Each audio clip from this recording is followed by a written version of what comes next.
Good morning and welcome to the Stahls TV Morning Show. I'm Josh. And I'm Courtney. And today we're here to talk to you a lot about a topic that I think we know a good bit about. We have a lot of experience with, and it's going to be trade shows. Specifically, if you're looking to attend one over the next 6 months to a year, we're going to share some tips there.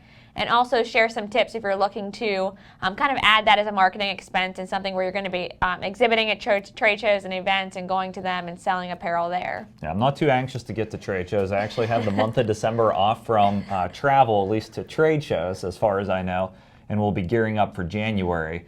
So let's hold off on that and go to Look of the Week first. Look of the Week's one of our favorite parts of the Stahls TV show, and for those of us joining on Facebook, you may have already seen this one over the weekend. This one is by Linnea Keener-Botbull, which I believe was a correct pronunciation. We gave it a go, if not, Linnea. And so you can see the glitter hair bows here. This is actually produced with CAD-CUT glitter flake, and also Fashion Film Electric is the metallic foil-looking piece of it there.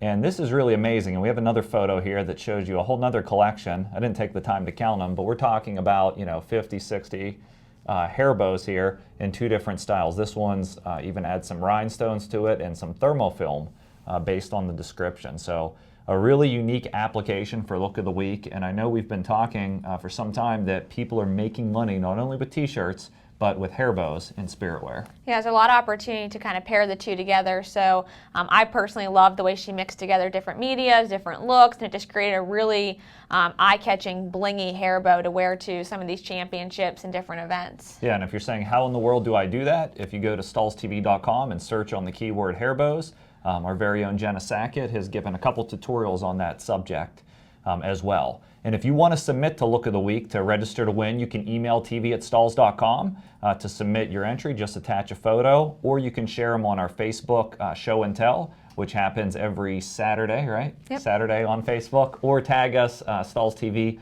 on Instagram. So many different ways to share your looks, the products that you're producing, and perhaps enter to win a fun box. It's different every week, but I know last week's winner, or a couple weeks ago, got a whole box of scraps, and they were ecstatic about all the different heat transfer vinyl scraps they got to use with their vinyl cutter. Yeah, we love to see what everybody creates, through Instagram or through Facebook, so it's a great way to kind of share that as well. Okay. The other thing we want to talk about, we've had this series going on, 7 markets you should be selling to, right? You've done a couple of them, Yep. I've done a couple. Yeah. What do we have today? So today, the 7 markets you should be selling apparel to is actually on special occasions. So really focusing on different events like birthdays and special occasions that people celebrate, and it's a great opportunity to sell apparel. So we'll share that from Zach now.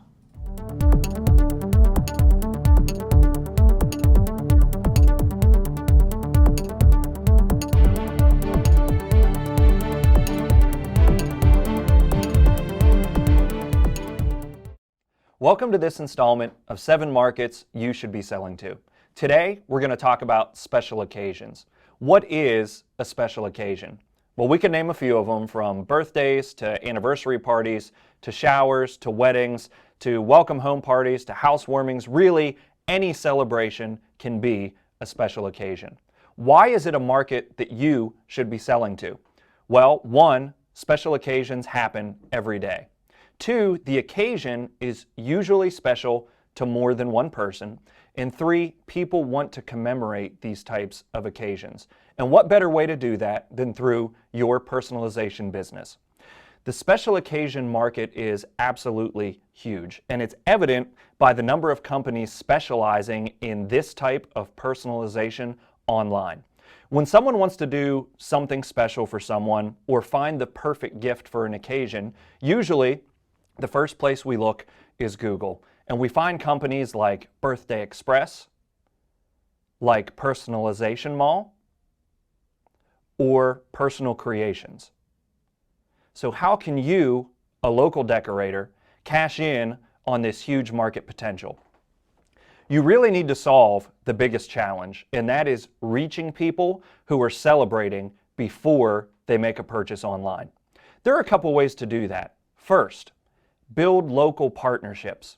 When it comes to celebrating or commemorating certain occasions, there are things that you just can't buy online. You have to stay in your local area. Think photographers, caterers, DJs. Make these event specialists your partners to reach a large segment of the special occasion market. Also, invest in localized online advertising. Think Facebook first. You can create an ad based on people's interests and also their search history. If someone logs in and looks for personalized birthday items and they live within 20 miles of your business, Facebook can render your birthday personalization ad to them. This will take some very targeted messages and campaigns, but it's also very easy to manage the cost and see what really generates clicks and results. Once you've reached these customers, it's important to have the right items to show them. Most personalized special occasion items are either for one-time use or for all-time display. Make sure you know which way your customer is going. A rule of thumb would be to not invest too much time or expense into a one-time use item. An inkjet or laser transfer paper works great for a humorous picture to be printed about the guest of honor or a family picture to be worn at a reunion. A CAD-CUT transfer is ideal for personalizing a group, like a bridal party. When thinking about all-time display items, a classic finish like embroidery tends to be the go-to. Think personalized blankets or throws that commemorate a specific date. You can also go big with special effect finishes like glitter and reflective that will draw attention for years to come. A great way to start decorating for the special occasion market is to do it for yourself, for your family, and for your friends. Search the internet for some good ideas and get to creating that perfect item for your special occasion.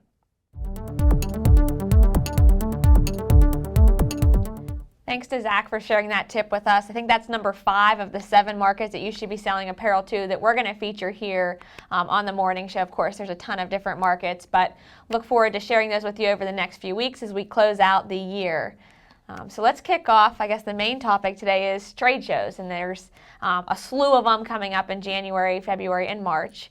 And so there's a lot of opportunities, I think, for decorators to attend different shows, but obviously with so many going on at one time in different areas, it's hard to choose which one's really the best for every decorator. Yeah, there's a variety of different types of shows in the decorated apparel industry.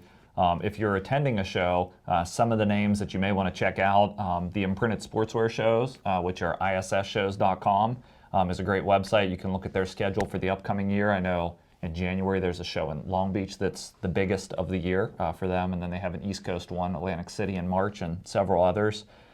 There are the ASI shows, which is coming up in Orlando, which is the ad specialty market promotional products. PPAI, another promotional product show that's typically in Vegas. And then DAC shows, Decorated Apparel Expo, and then NBM shows. So there's a wide variety of shows. So hopefully you're able to pick up some of those and look at the complete calendar. We go to a lot of them historically. So if I'm an apparel decorator, I'm saying, okay, I want to pick a show or a couple shows this year. What would you recommend? How do I pick between all these different ones? I think it depends on what exactly you do in your business. If I'm just strictly an apparel decorator and I'm looking to do, I do screen printing, embroidery, heat transfers, and mostly just apparel based, then I'm probably going to choose an ISS show or an imprinted sportswear show. The Long Beach one is great on the West Coast. Atlantic City is great also on the East Coast, and they both usually give a good opportunity of what's new for the year. So when I'm looking to kind of stand out against the competitors or looking to see what's new products, that's a great opportunity because everybody usually brings their best of their best or the newest products to those shows. Yeah, and it's a very big floor. The booth space is large from the different exhibitors, so you get to see a lot of products. However, I will say the ASI shows, it's one I've had the opportunity to go to quite a few times, especially the one at the beginning of the year in Orlando. If you want to look for unique products, promotional products, and you reach a lot into the corporate market and small business market, it's a great place to go and make connections. Their educational circuit there, as well as ISS, is really second to none. So between those two locations, whether it's Orlando at ASI or ISS in Long Beach in the month of January, you can't really go wrong. Yeah, absolutely. And then the DAC shows, or the Decorated Apparel Expos, those are more regional shows. They tend to be in the Midwest.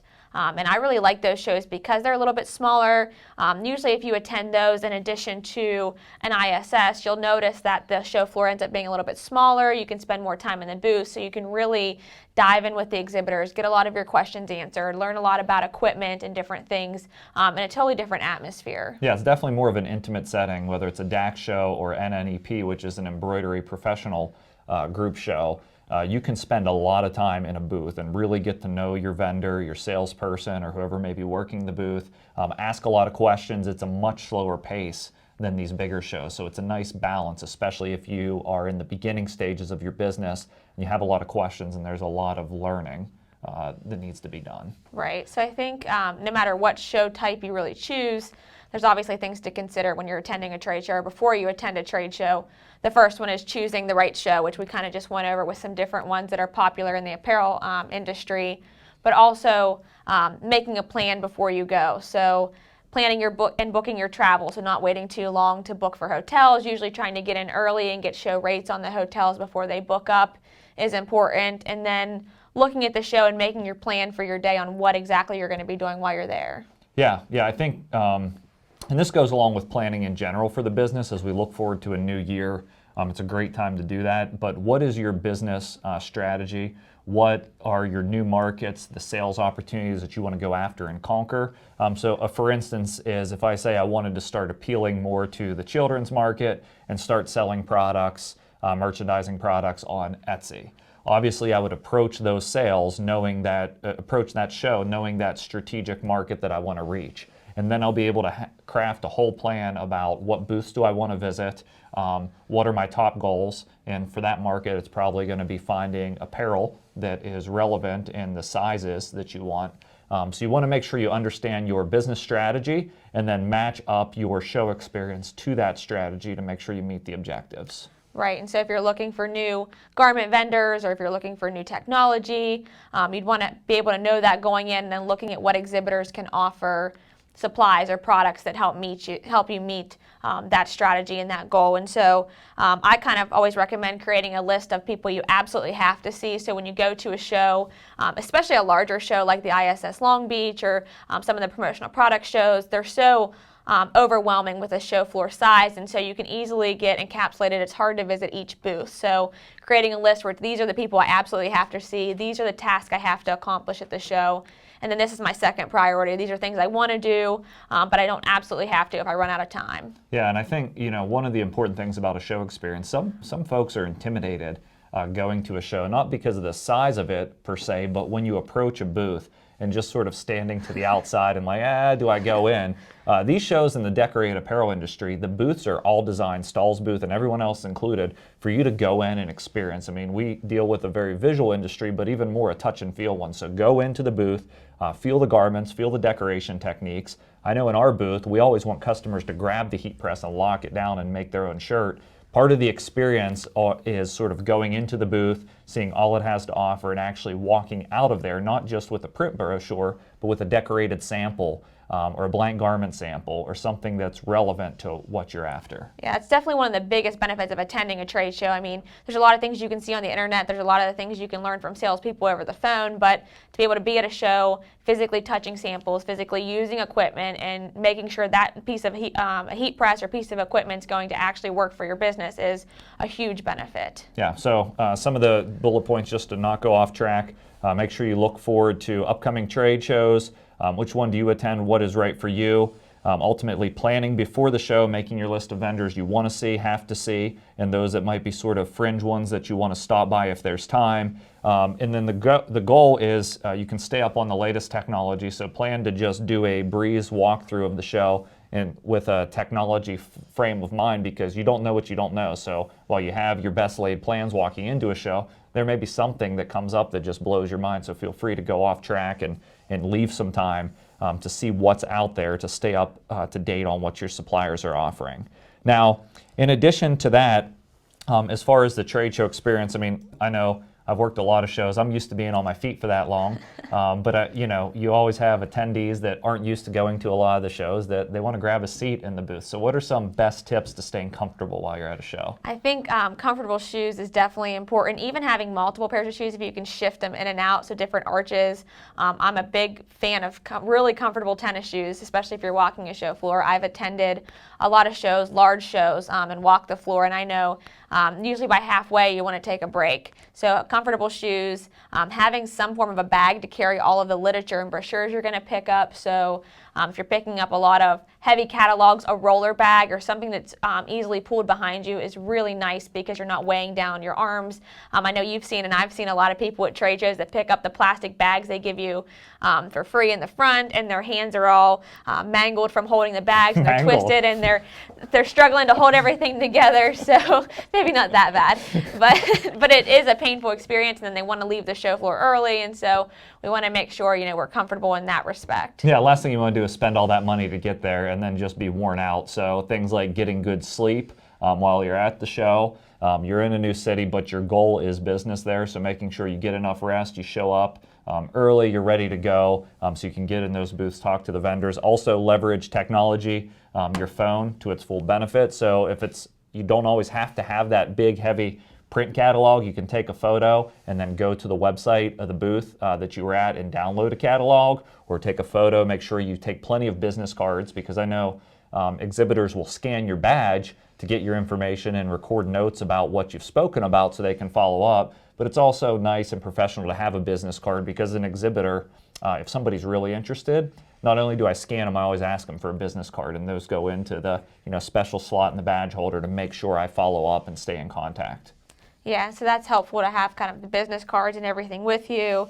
And then just in preparing for the show, looking not only at the exhibitors that are there, but education that's there. I know you and I do a lot of education at trade shows. I think it's one of the most important parts to attending a trade show, because you can learn so many things to advance your business, or so many things that may be new products or new technologies that you wouldn't have the opportunity to learn beforehand. I think it helps you to drive outside of your must-see list or your want-to-see list. It helps to drive what else you want to do on the show floor, what else you want to see. Yeah, so here's my big plug, is if you're looking for a trade show, fly to Long Beach this year, okay? It's nice out there in January if you're on the East Coast. I love it. I don't love scraping off my car when I return back from all the snow, but fly to Long Beach. We have a class the day before the show. It's a full workshop. We've been preparing a ton for it with presentation and samples, and it's a full 6-hour class the day before the show starts. So it allows you to not only tackle the education piece, but not consume show hours with education, so you can get down on the floor and get the best of both worlds. Right, so you kind of get to learn a little bit of everything for your heat press, get a full intensive class, and then spend your time at the show floor buying equipment or looking for new products and everything. Yeah, and that's the last piece before we sort of switch gears is there's always the opportunity to buy at shows. So I know some people, if it's your first show, you don't come prepared to buy. But having the available space on the credit card, making sure your credit card vendor knows that you'll be traveling out of town and you're not going to get hung up on any purchases. If you plan to invest in new technology this year, trade shows are a great place to get a deal. Now, I know some people that will set the rule, they're not buying at the show because they don't want that impulse decision, and they'll go back and think about it, and a lot of trade show specials will last the following week. But if you're pretty certain that, hey, I need to have this new heat press, this new embroidery machine, a lot of times you can actually reserve the equipment ahead of time and take out a demo unit after the show for considerable savings. Yeah, and if you're not going to buy at the show, just keep in mind when you leave there, you know when the show special ends, so you can still get that deal if you're looking to kind of think about it a little bit after the show. Okay, great. Any questions coming in relative to trade shows? All right, quiet group today, but that's okay. We're doing a lot of talking. So now let's talk about where our viewers want to actually exhibit at trade shows. So we've talked about attending, staying up with vendors and technology, but now if I actually want to sell products and exhibit at shows, give me some ideas on show types that I can exhibit at as a decorator. Yes, I think it's important to make sure you're choosing the right show, and so looking at the target audience and the goal of what you're looking to accomplish with a trade show event. So if I'm looking to sell maybe a lot of custom apparel into bridal markets, I may go to a bridal event and try to set up some leads or sell some packages and things there. I could be looking to maybe do vendor shows in my local area, kind of connecting with local businesses. or even if you're just looking to be more of a fulfillment type, you may attend some of these shows that we're speaking about here in your regional area and kind of position yourself as a fulfillment decorator for a lot of these vendors. Yeah, and trade shows can be expensive from an advertising budget standpoint, so you want to make sure that the show that you're selecting is relevant to your audience and what you want to reach. And of course, you want to leave plenty of time for preparation and really think about your display and what you will do there. I mean, is this booth somewhere that you hope to gain sales right away and print on site, or are you just trying to gain leads, advance the brand, and show a bit of what you do? Yeah, I think that'll help to dictate what, whether or not the show is a success for you. If you're looking just to gain leads, and if you're looking to go in and just say, I'm just trying to find as many people as I can that need this service, and I'm going to follow up with them afterwards, and you may want to invest in a lead scanner or collecting business cards or some form of method that you'll use for follow-up. If your goal is something with sales, then you're going to want to build some kind of package or leave behind or something where you can write booking orders there at the event. Yeah, you want to encourage people if your goal is sales at the event. Offer an incentive for them to purchase at the event. If your goal is just building up leads and a sales pipeline, then you want to make sure you follow up appropriately, which requires taking great notes. It can get crazy working a trade show, and you can get swarmed with people, but it's important to step aside in between conversations, make sure you document with good notes, whether it's on the back of a business card or in a lead scanner. That way, when you follow up with your prospective customer, you're on the same page and can talk to them about what they were interested in. Yeah, that's a great point as well. Okay, and then the other piece of attending a show, and I know we have a question coming in, we're going to get to it right after this section, is as far as display, what are some ideas or best practices for displaying? I think with display, it's more or less what you're showing. So you want to make sure, obviously, what you're showing is relevant to your audience. So the garments that you're showing should be your boldest, your most wow customer samples that you want to show them of what you can create. The messaging on your booth should be simple. I know I've seen a lot of trade show booths that you walk past and there's so much information and you walk away and you think, I don't even understand what they offer.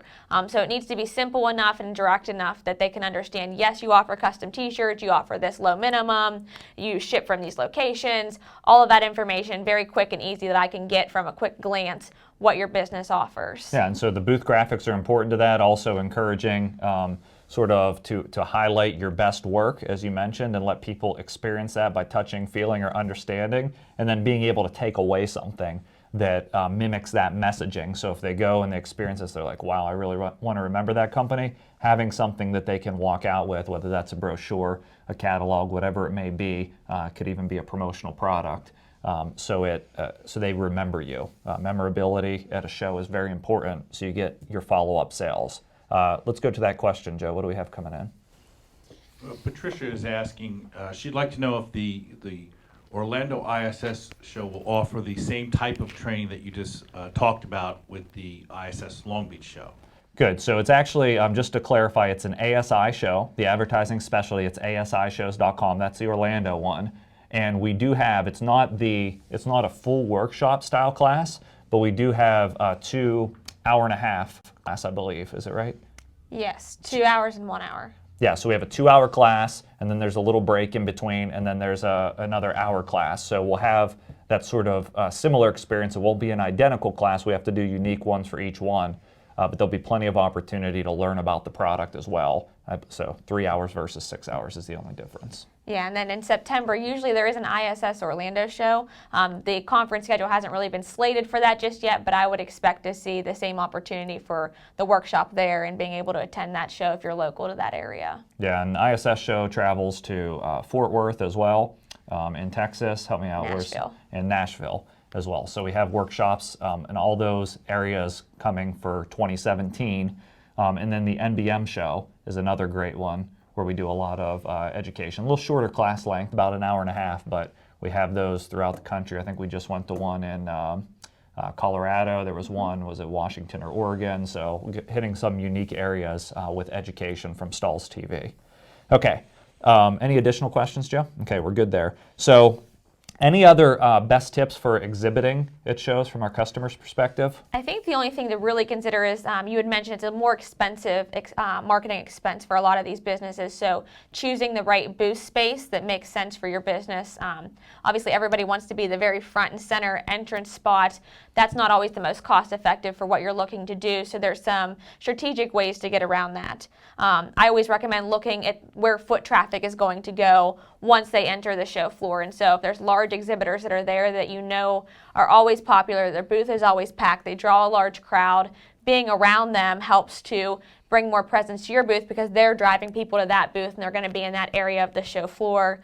Likewise, if you can check and see where the foot traffic once they walk in will go to restrooms or food and beverage areas, all of that are places where it's going to get a lot of traffic past the location, and that'll help you to get a less expensive spot without spending a ton of money there and investing too much but still getting good foot traffic. Yeah, and once you've picked the spot, you have the space, you have the display, you have the brochures, the last piece that needs to go into it is the employees or the staff that'll actually work it. I know a lot of you run your own business and you're the only one or couple in the business, so you'll be working there. Obviously, it'll be a good experience because you're passionate about what you do. But the last thing you want to do is spend all this money, send somebody a little bit less passionate about your brand to the show, and then you have somebody that's sitting in a seat checking their cell phone during show hours. I mean, you want to be up on your feet, out into the aisle, drawing customers in with brochures in hand. The experience and how a customer feels as they interact with your staff is very important